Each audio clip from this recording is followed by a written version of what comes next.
Oi, eu sou o Lorival Santana. Está começando mais um episódio do CNN Mundo. Aqui você ouve notícias sobre a política, economia, meio ambiente, Covid-19, claro, e tudo mais que acontece nos quatro cantos do mundo, com muita análise e depoimentos de quem vive os acontecimentos em primeira mão. No programa de hoje, a Alemanha decreta lockdown para pessoas não vacinadas. O número de casos de Covid se multiplica na Europa, ainda associados à variante Delta. Mas a nova variante Omicron também está se espalhando pela Europa e pelo mundo. Teremos análise da professora Silvia Boscardin, do Instituto de Ciências Biomédicas da USP, e ouviremos também a microbiologista Natália Pasternak, pesquisadora do Laboratório de Desenvolvimento de Vacinas da USP e presidente do Instituto Questão de Ciência. O presidente Joe Biden anuncia novas medidas para fazer frente a um possível aumento da Covid nos Estados Unidos nesse inverno e também a nova variante Omicron. As pressões inflacionárias aumentam nos Estados Unidos e na Europa e a OCDE diz que a quarta onda de Covid e o surgimento da Omicron vão causar aumento de preços e desaceleração econômica em todo o mundo. O Departamento de Estado americano retira o antigo movimento guerrilheiro FARC, agora um partido político, da lista de organizações terroristas. O jornalista colombiano Sebastián Salamanca nos conta direto de Bogotá o impacto da decisão americana. Tudo isso e muito mais aqui no CNN Mundo.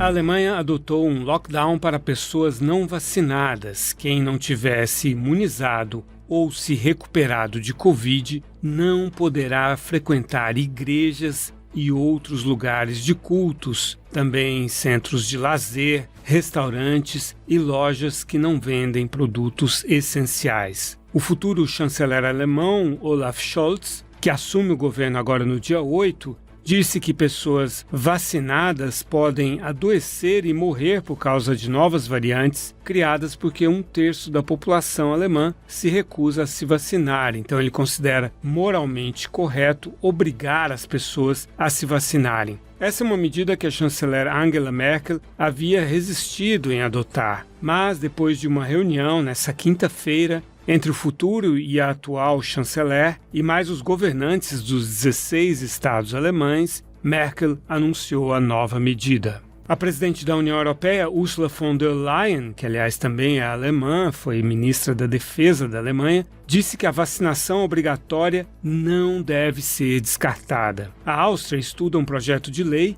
que prevê multa de 3.600 euros para moradores do país depois de uma advertência para que se vacinem. Em caso de reincidência, a multa sobe para 7.200 euros. Na Grécia, a partir do dia 16 de janeiro, haverá multa de 100 euros por mês para aquelas pessoas com mais de 60 anos que não se vacinaram. Na Alemanha, foram, na quarta-feira, mais de 67 mil casos diários, outro aumento em relação à semana anterior, e 446 mortes, o maior número desde fevereiro. Na França, 47 mil pessoas foram diagnosticadas na quarta-feira, o maior número desde abril. Portugal registrou na terça-feira 4.670 casos, o maior número desde 5 de fevereiro. Portugal vai exigir teste negativo para a entrada no país. Portugal tem 13 casos da nova variante Omicron, todos de jogadores de um time de Oeiras, na região metropolitana de Lisboa. Essa quarta onda europeia ainda é associada à variante Delta principalmente, mas a Omicron está se espalhando rapidamente pelo continente e pelo mundo inteiro. Casos da Omicron surgiram na Holanda nos dias 19 e 23, antes do voo da África do Sul do dia 26, que se acreditava ter levado o vírus para o país. Foi o que mostraram exames retroativos. Todos os 14 passageiros que desembarcaram na Holanda em 26 de novembro, contaminados pela Omicron, estavam vacinados contra a Covid, segundo as autoridades holandesas. Executivos do laboratório americano Moderna alertaram que, pelo número de mutações da Omicron, a vacina atual não garante uma proteção contra a nova variante. O presidente da Moderna, Stephen Hoge, disse acreditar que as doses de reforço transportando genes que visam especificamente as mutações da Omicron seriam a maneira mais rápida de lidar com quaisquer reduções na eficácia da vacina que ela possa causar. Hoge disse que a nova versão da vacina da Moderna deve estar pronta em março. O diretor-geral da Organização Mundial de Saúde, Tedros Adhanom Ghebreyesus, declarou, abre aspas, não deveríamos nos surpreender. Isso é o que vírus fazem. Quanto mais permitirmos que a pandemia se arraste, ao deixar de lidar com a desigualdade da vacina ou de implementar medidas sociais e de saúde pública, mais oportunidades daremos a esse vírus de sofrer mutação de maneiras que não podemos prever ou prevenir, fecha aspas.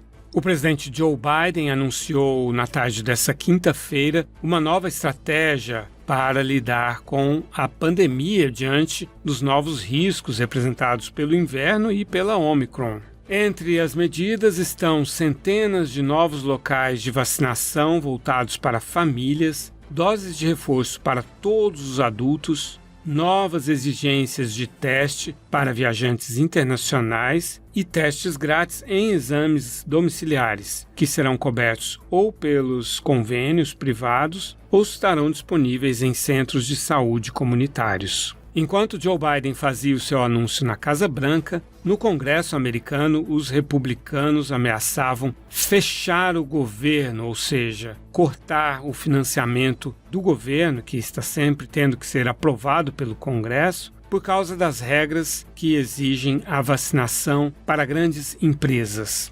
Você vê que os republicanos lá nos Estados Unidos, assim como o governo aqui do Brasil, que segue mais ou menos a mesma linha ideológica, resistem à ideia de obrigar as pessoas a se vacinarem. A obrigatoriedade da vacinação foi suspensa na justiça americana. E o presidente Joe Biden, no seu anúncio, deixou claro que o plano dele não depende dessas restrições, dessas exigências de vacinação. O primeiro caso confirmado da Omicron nos Estados Unidos foi detectado em San Francisco, na Califórnia, de acordo com o CDC, Centro de Controle e Prevenção de Doenças. A pessoa infectada veio da África do Sul, estava imunizada já, apresentou sintomas leves, o quadro está evoluindo e ela está em quarentena desde que o teste saiu positivo. As pessoas que entraram em contato com essa pessoa infectada foram rastreadas e tiveram testes negativos para a Covid, de acordo com o CDC. No Brasil, haviam sido confirmados até essa sexta-feira 3 casos da Omicron, todos no estado de São Paulo. 2 são um casal de missionários na África do Sul. O outro é um homem vindo da Etiópia. Na cidade do Rio de Janeiro também está sendo investigado um caso de uma mulher que veio da África do Sul.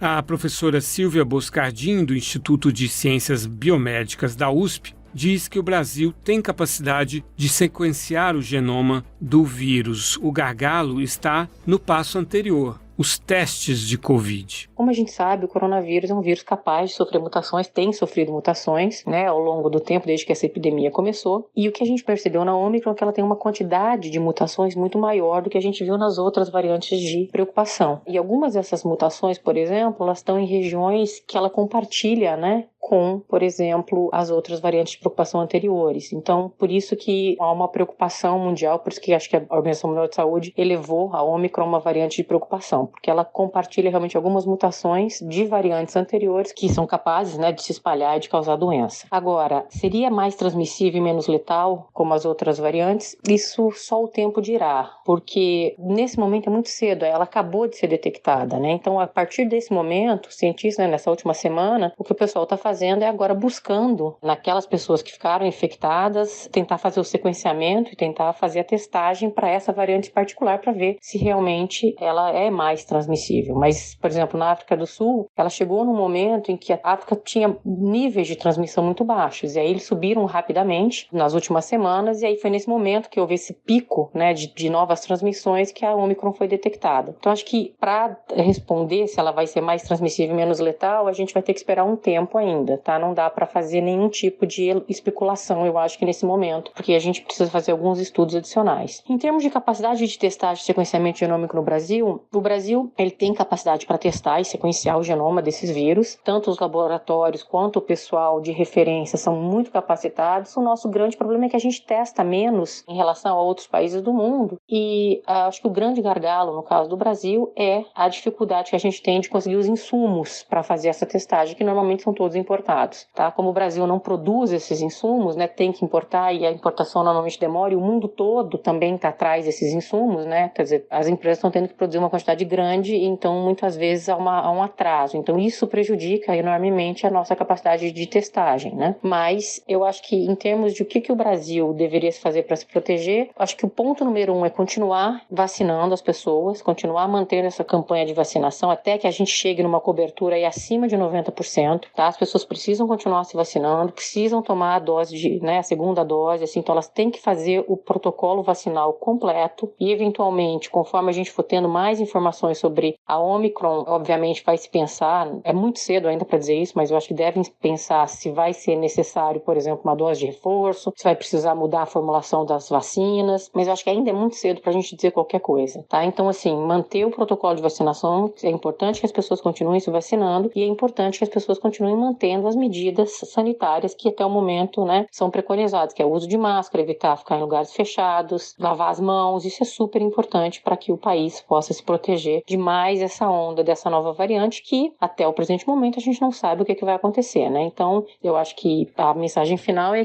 deixar bastante claro que as pessoas não devem entrar em pânico, porque as informações ainda são poucas e só o tempo vai dizer como é que essa variante vai se comportar. O CNN Mundo ouviu também a microbiologista Natália Pasternak, pesquisadora do Laboratório de Desenvolvimento de Vacinas da USP e presidente do Instituto Questão de Ciência. Eu perguntei para ela se há algum significado no fato de o vírus e todas as variantes de preocupação, com exceção da alfa que surgiu no Reino Unido, terem surgido nos países do chamado BRICS, que incluem Brasil, Índia, China e África do Sul. A Rússia também, mas na Rússia não houve esse fenômeno. A Omicron tem um grande número de mutações bem na proteína S. O que essas mutações significam, a gente ainda não sabe, precisa pesquisar. O que a gente sabe é que algumas dessas mutações são velhas conhecidas nossas, e são conhecidas justamente porque conferem maior transmissibilidade ou escape de vacinas. Elas já foram vistas antes em outras variantes. Não dá para afirmar se por causa dessas mutações a Omicron vai ser realmente mais transmissível, menos transmissível, se vai competir bem com a Delta, se tem condição de ganhar a competição, se ela vai escapar de vacinas, o quanto ela vai escapar de vacinas, tudo isso ainda precisa ser testado. Por enquanto, o que a gente sabe é que tem um grande número de mutações, algumas delas sugerem maior transmissibilidade e esse grande número de mutações acende um sinal de alerta de que ela possa escapar das vacinas existentes, mas esse escape nunca é total, é uma perda de eficácia. E daí a gente tem que ver o quanto perde essa eficácia, se essa perda de eficácia justifica fazer uma nova vacina, redesenhar uma vacina específica para ela, ou se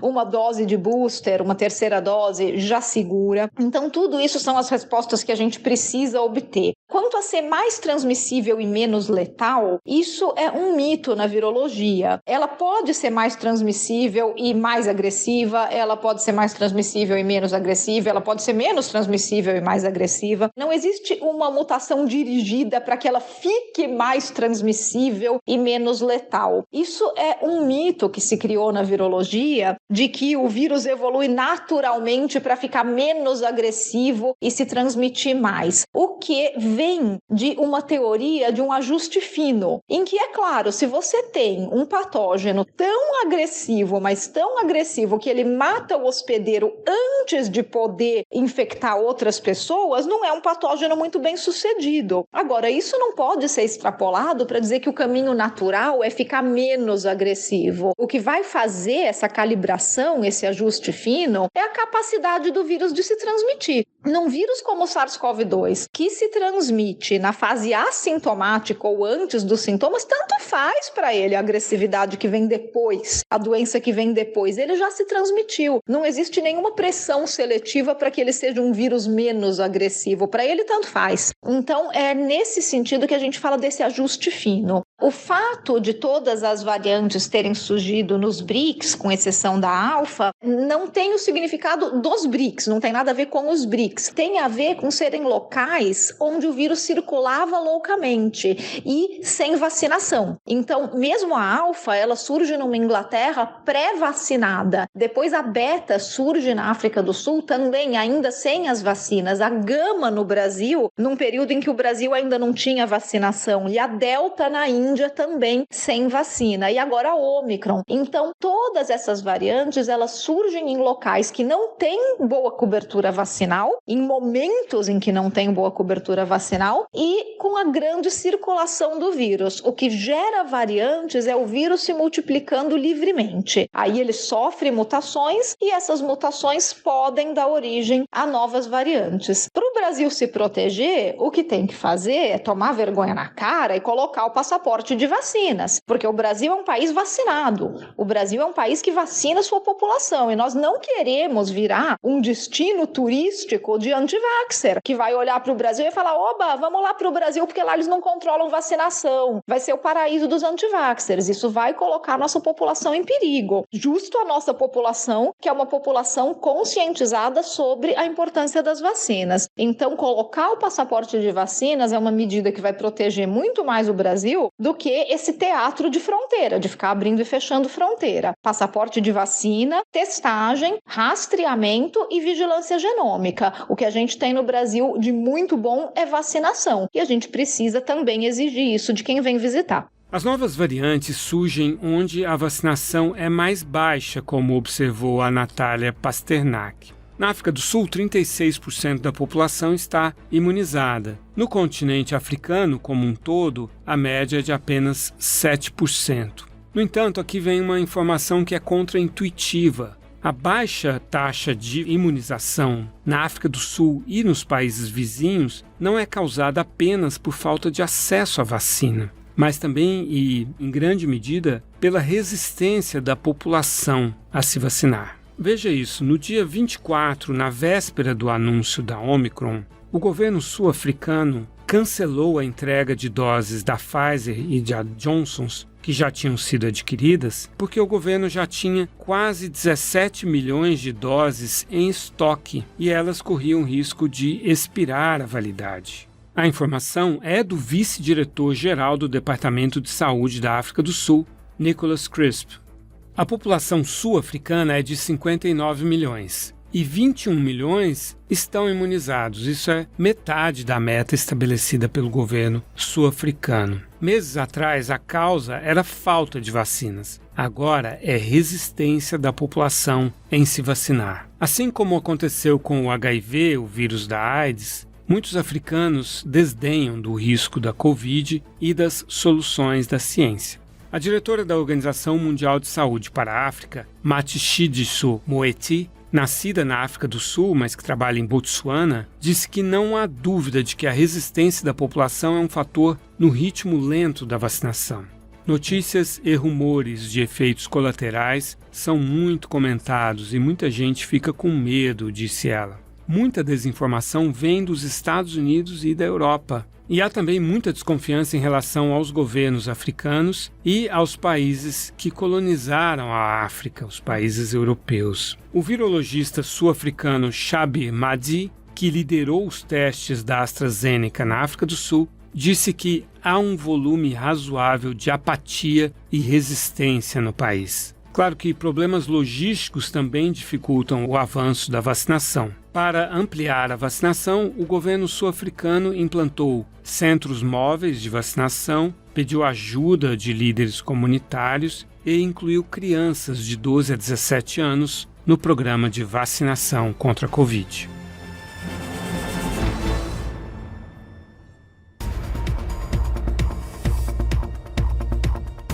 A Corte Suprema começou na quarta-feira a debater uma lei do Mississippi que proíbe o aborto depois de 15 semanas de gestação e anula a jurisprudência chamada Roe vs. Wade, que garantiu o direito ao aborto em 1973. E anula também a decisão no caso Planejamento Familiar versus Casey, na Corte Suprema, em 1992. O ex-presidente Donald Trump, como você se lembra, nomeou 3 juízes conservadores para a Corte Suprema, que ficou então com 6 conservadores e 3 liberais. Por isso, a tendência é a Suprema Corte acatar a lei do Mississippi e, com isso, rever a jurisprudência. Isso vai dar respaldo para leis semelhantes em cerca da metade dos 50 estados americanos governados pelos republicanos, que têm leis ou projetos também no sentido de proibir o aborto. Essa questão tem 2 aspectos. No aspecto da política pública, o estado do Mississippi argumenta que os métodos contraceptivos são melhores do que o aborto e que o acesso à saúde melhorou e que os estados tornaram mais fácil para as mães entregar para adoção os bebês indesejados. A juíza Amy Coney Barrett, uma das nomeadas pelo presidente Trump, disse exatamente isso no primeiro dia da audiência na quarta-feira, que mulheres grávidas que não queiram criar uma criança podem colocar o bebê para adoção. Só que, depois de todos esses progressos, olha só, 1 em cada 4 mulheres nos Estados Unidos terá feito um aborto aos 45 anos de idade. Isso de acordo com uma pesquisa do Instituto Guttmacher, publicada em 2017 no American Journal of Public Health. Ou seja, 1 em cada 4 mulheres opta pelo aborto, mesmo com todos esses avanços. Com relação ao aspecto do princípio constitucional, veja bem, a jurisprudência de 73, que garantiu o direito ao aborto, estabeleceu o seguinte, que as questões éticas, médicas e sociais são complexas demais e a decisão de prosseguir com a gravidez é pessoal demais e que se o Estado intervém, viola a liberdade individual garantida pela Constituição. Você sabe, o papel da Corte Suprema é garantir o cumprimento da Constituição. E, no caso dos Estados Unidos, a questão das liberdades individuais é central. Então, esses direitos individuais não podem ser modificados por uma votação no Congresso, argumentou na época a Corte Suprema. E o interessante aqui do debate americano é que os mesmos conservadores que são contra o direito ao aborto recorrem à primeira emenda sobre liberdade de expressão para garantir o direito de espalhar desinformação nas redes sociais, contra o banimento desses posts, contra a censura. E eles também lançam mão à segunda emenda para portar armas, apesar de que essas armas muitas vezes são usadas em massacres de inocentes. Bom, a decisão da Suprema Corte deve sair só no ano que vem. Falando em Donald Trump, o jornal inglês The Guardian publicou na quarta-feira que o ex-presidente testou positivo para a Covid, não no dia 2 de outubro, na madrugada do dia 2 de outubro, quando isso foi anunciado pela Casa Branca, mas quase uma semana antes, no dia 26 de setembro do ano passado. Essa informação estaria no livro do ex-chefe de gabinete da Casa Branca, Mark Meadows, que vai ser lançado, segundo The Guardian. Mesmo sabendo que havia testado positivo, Trump seguiu em frente com a sua agenda e sem máscara. Ele expôs os convidados em uma cerimônia no Rose Garden para justamente Amy Coney Barrett, que ele havia indicado para a Suprema Corte. Naquela noite, Trump também realizou um comício na Pensilvânia. No dia seguinte, se encontrou com parentes de militares mortos em ação e posou com eles para fotos. Dias depois, ele acabou dizendo que poderia ter contraído o vírus dessas famílias.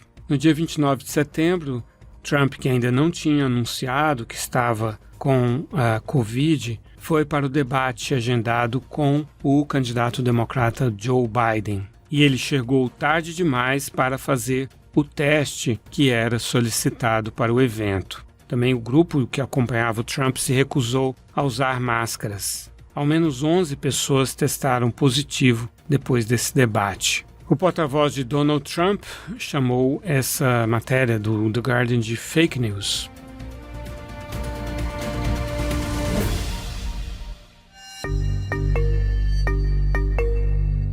A economista-chefe da OCDE, Lawrence Boone, disse que a nova variante Omicron inclui um elemento que pode ser uma ameaça à recuperação. Depois de uma alta esperada na atividade econômica para esse último trimestre do ano, a retomada da economia global vai desacelerar na avaliação da Organização de Cooperação e Desenvolvimento Econômico. Eles projetam que o crescimento mundial, que neste ano deve ser de 5,6%, cairá para 4,5% em 2022 e continuará caindo para 3,2% em 2023. Essa recuperação global perdeu impulso e está cada vez mais desequilibrada, porque ela é mais rápida nos países desenvolvidos e mais fraca nos países emergentes. A OCDE destaca ainda que as pressões inflacionárias são mais fortes e mais persistentes do que se avaliava meses atrás.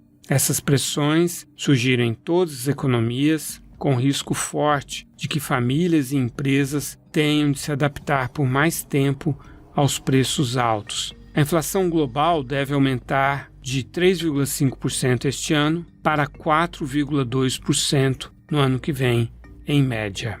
Nos Estados Unidos, o presidente do Banco Central, Federal Reserve, Jerome Powell, e a secretária do Tesouro, Janet Yellen, disseram na quarta-feira que subestimaram a rapidez com que a economia dos Estados Unidos se recuperaria da recessão da Covid-19 e sobrecarregaria as cadeias de abastecimento, ou seja, um aumento muito forte da demanda que deixou a oferta descoberta. Durante uma audiência na Comissão de Serviços Financeiros da Câmara dos Deputados, Jerome Powell e Janet Yellen reconheceram que a inflação subiu ainda mais e se prolongou muito mais tempo do que esperavam. Você se lembra que o Banco Central resistiu em aumentar os juros, não é? Tanto Yellen quanto Powell disseram que os estímulos fiscais e monetários desempenharam um papel no aumento da demanda, que alimentou a inflação. Aqueles estímulos lá que foram aplicados para fazer frente à paralisia da economia por causa da pandemia. Portanto, tudo isso quer dizer que os Estados Unidos vão segurar agora para segurar a liquidez na economia, como já vem fazendo, retirando aí 15 bilhões de dólares por mês do estímulo de 120 bilhões de dólares mensais para ir contendo essa inflação.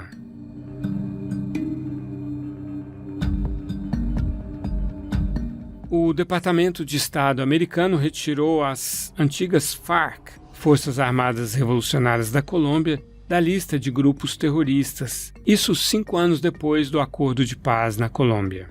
Muitos colombianos protestaram, inclusive eleitores do Partido Democrata nos Estados Unidos. Eu cobri em 2017 o lançamento do Partido das Farc, que passou a se chamar Força Alternativa Revolucionária do Comum e depois teve o seu nome abreviado para Comunes. Muitos colombianos, principalmente das grandes cidades, são contra esse acordo de paz porque consideram que foram dados benefícios demais para os ex-guerrilheiros que então não pagariam pelos seus crimes. Cumpririam então penas comunitárias em vez de penas de prisão. Mas os colombianos que viviam expostos à violência das Farc, principalmente na zona rural, também à violência dos paramilitares e das forças de segurança, apoiaram esse acordo. E vejam como as Farc ficaram pequenas politicamente, quer dizer, a força delas estava realmente nas armas. Teve eleição em maio de 2018 e de um universo de 19 milhões e meio de eleitores que compareceram às urnas,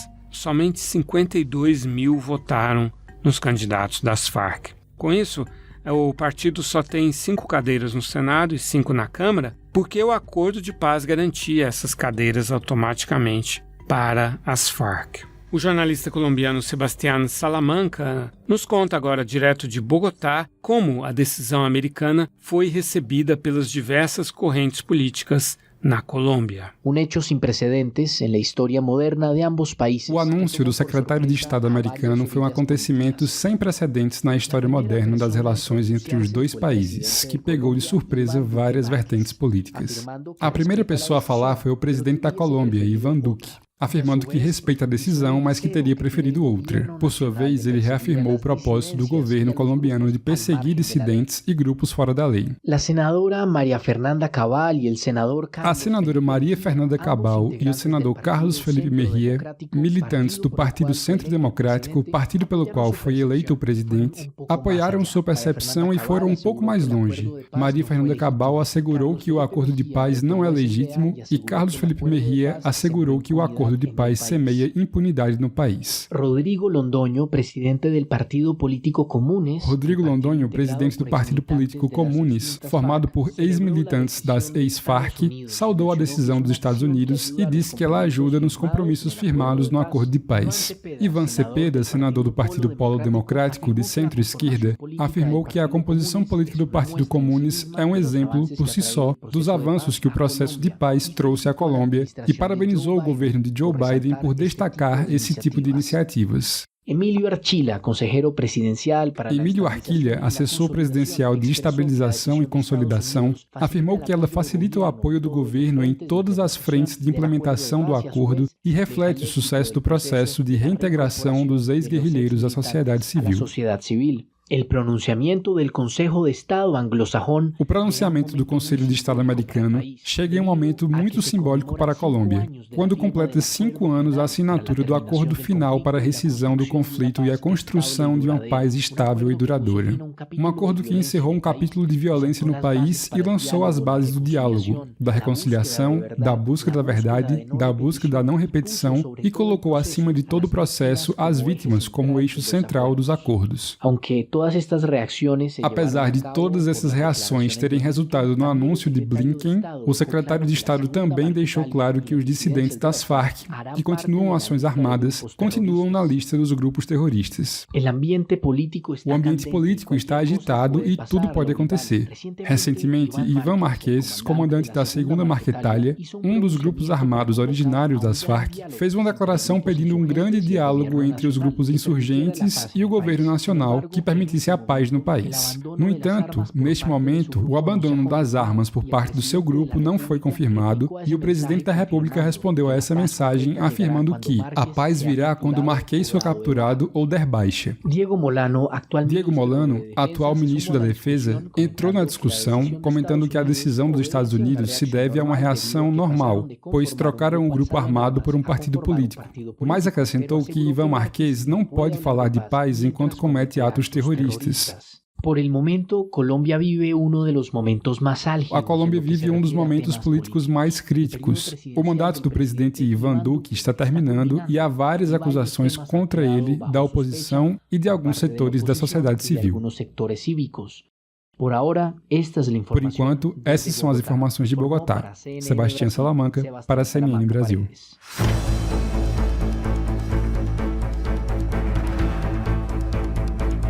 A Rússia acusou a Ucrânia de concentrar a metade do seu efetivo militar, ou 125 mil soldados, na fronteira entre os dois países. No entanto, isso se segue à concentração e movimentação de 120 mil soldados russos na fronteira com a Ucrânia, que tem gerado ansiedade na OTAN, Organização do Tratado do Atlântico Norte. A Aliança de Estados Unidos e Europa vê um risco de guerra iminente. O secretário-geral da OTAN, Jens Stoltenberg, chamou a mobilização russa de não provocada e não explicada. Em 2014, quando começou o conflito, que aliás eu cobri também, a Ucrânia tinha apenas 6 mil militares operacionais para combate. E de lá para cá eles ampliaram muito a capacidade bélica, chegando a esse efetivo de 250 mil. Mas continuam não sendo páreo para a Rússia. que está fazendo inclusive manobras aéreas na região e que treinou muito as suas forças armadas nos últimos anos,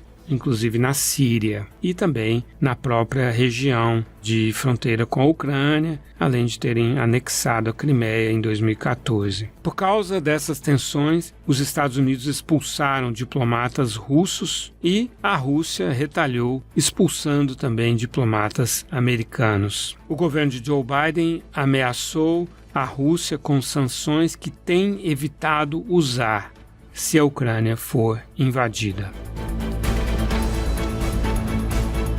O Irã começou a enriquecer urânio com centrífugas mais avançadas e mais eficientes, isso na planta de Fordow. Isso quem afirmou foi a Agência Internacional de Energia Atômica nessa quarta-feira. De acordo com a agência, essa iniciativa de maior enriquecimento do urânio prejudica as negociações com o Ocidente, que foram retomadas esta semana para tentar voltar ao acordo nuclear firmado em 2015.